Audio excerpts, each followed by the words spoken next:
I am sure you've heard about this. In January 2021, a group of small retail investors organized themselves in a Reddit thread and decided to collectively purchase the stocks of the video game retailer GameStop. This group of investors uncovered the possibility to perform what is called an investment strategy as a short squeeze, by which the price of an asset that is being short sold by large hedge funds is purchased in a quantity so large that the price increases dramatically. Short selling is a finance practice in which an investor, known as the short seller, borrows shares and immediately sells them, hoping to buy them back later, covering at a lower price. Return the borrowed shares plus interest to the lender and profit of the difference. By increasing the price of the stock so dramatically as it happened with GameStop, the short seller will most likely incur in dramatic losses, as the purchasing price overtakes the original price. After the GameStop saga was concluded, some fortunes were made, some retail investors felt like Robin Hood for having taken a shot at the big guys, and hedge funds shorting GameStop lost millions. Some hedge fund managers cried and screamed that the market was being unfair to them, that they were not supposed to lose, and accused Redditors of market manipulation. Yes, multi-billionaire hedge funds accused Redditors of market manipulation. No joke.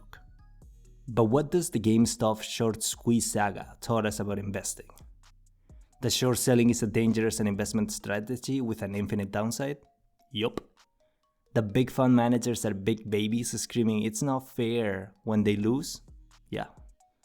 But above all, I think that these events show us that the world of investment is a risky and sometimes irrational one.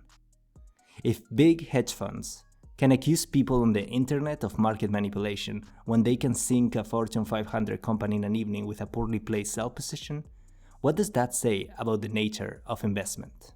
Today, in Rebel Economics, we will look at some of the most controversial investment theories and strategies that have been used across history, some of which are still very much alive today.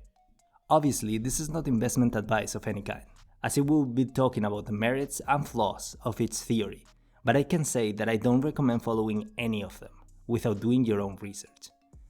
And with that legal disclaimer being over, let's get to it. Theory number 1, the efficient market hypothesis.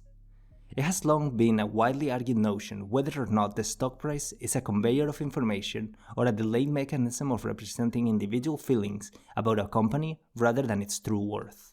Proponents of the efficient market hypothesis argue that all currently available information is already baked into the price of a security. They think that the stock market is merely a giant database that reflects the agreed upon inherent worth of a company.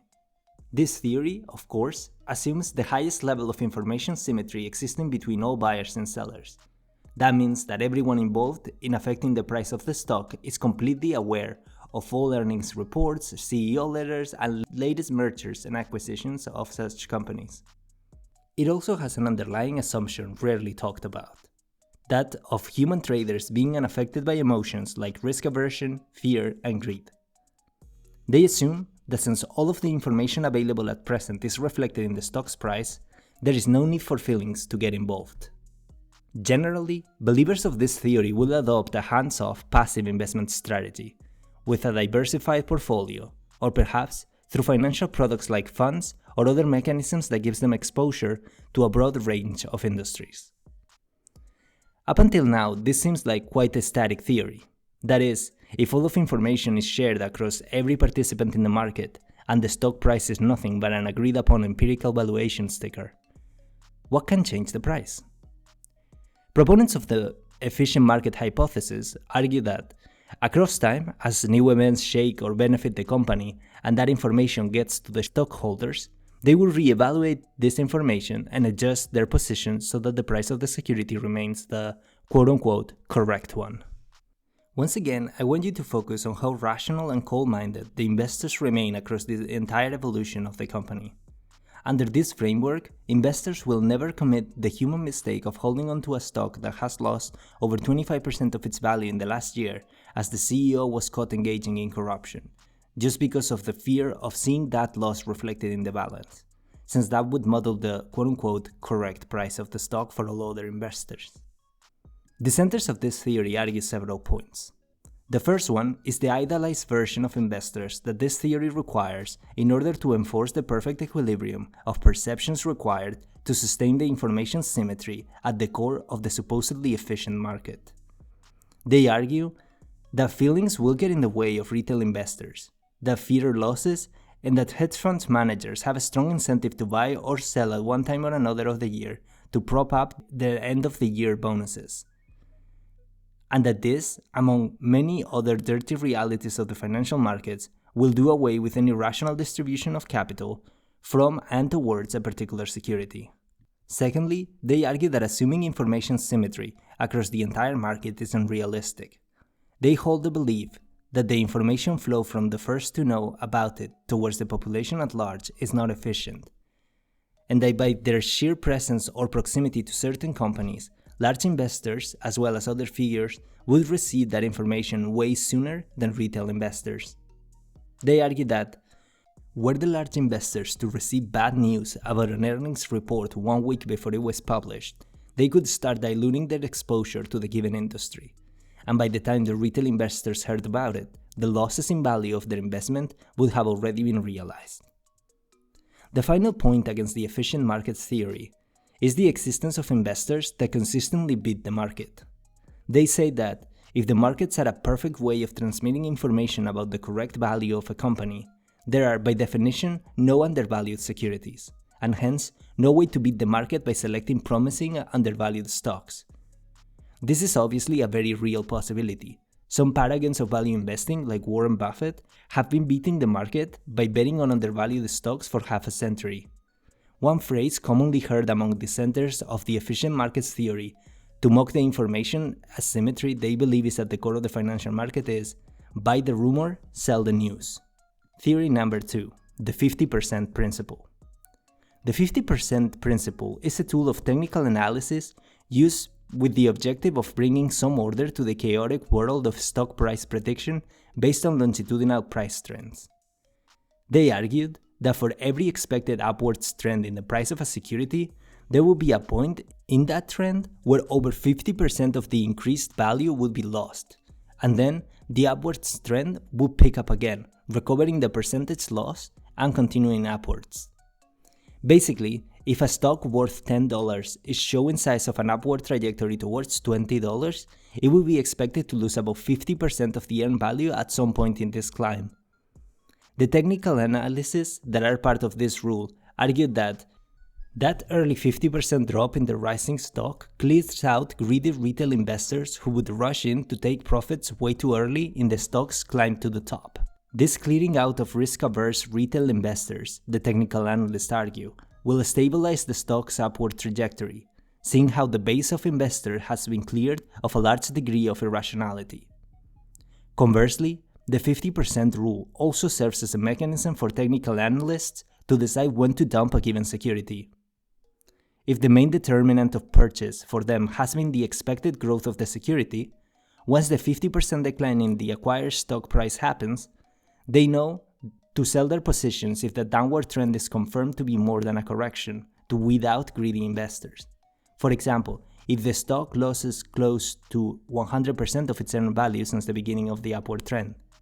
A larger decline than the 50% expected, they argue, would imply that a larger shorting sentiment is at play with that stock and would go forward to dump it themselves as they consider the upward trajectory failed prematurely.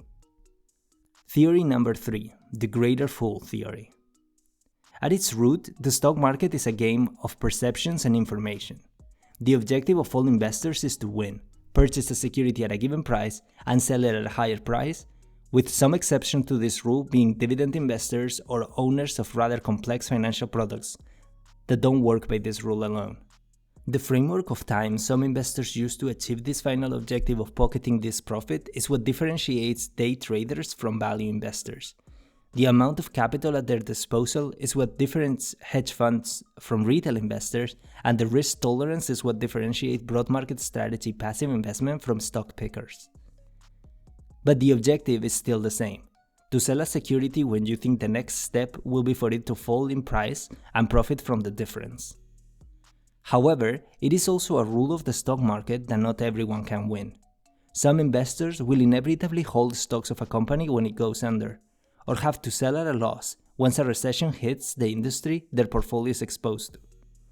This happens, and it's part of the game, because for the winners to win, there must be a greater fool who buys from them at the peak of the stock chart, when the only way to go is down. The greater fool theory seeks to demystify the process of stock prices increasing, saying that any stock market rally is powered by these unspoken expectations of all buyers, that when you purchase a stock in a growing business, you can make money so long as there is a greater fool to sell it to somewhere during the upwards rally. This theory argues that irrational upwards rallies end when the market overheats to the point that there are no more fools to purchase any overpriced stocks, and the investors decide to take any profits they can and start selling their securities, returning the price of the stock down and breaking the upwards trend. The philosophy underlying the greater fool theory is the idea that even in irrational markets, there is opportunity from profit from ill-informed investors driven by greed. The antidote to this inherent danger of the stock market and the desire to take momentary profits at high risk is adopting the investment philosophy of value investing. This theory is the one followed most famously by Warren Buffett. Value investors try to find some objective notion of value in the data the company presents to its investors, try to come up with a fair price for the stock, compare it to its current price in the market, and then make purchasing decisions accordingly. Warren Buffett also popularized the 4 M's of investment as the backbone of his fundamental value analysis, considering that successful companies should have a moat to protect them from investors, great management, a margin of safety to weather the storms in the economy, and a meaning guiding them that the investors can agree with. Basically, value investment seeks to frame some inherent value in a company to escape the greater fool paradox of investment. Simply put, the objective of value investment is not to burden someone else with an overheat security, but rather to analyze a stock, see when it reaches its price potential, and selling it when it does. Everything past that price, value investors believe, is the territory of a speculator and greater fools. These theories about investing should make us all a little bit nervous. There is much to know about this world, and even veterans like Buffett keep getting surprised by this industry. Learning about these biases and dangers of the market should not discourage you from investing, but rather encourage you to be careful when you do. I hope you guys enjoyed this one. Thanks for watching Rebel Economics. Consider liking and subscribing, and I'll see you in the next one.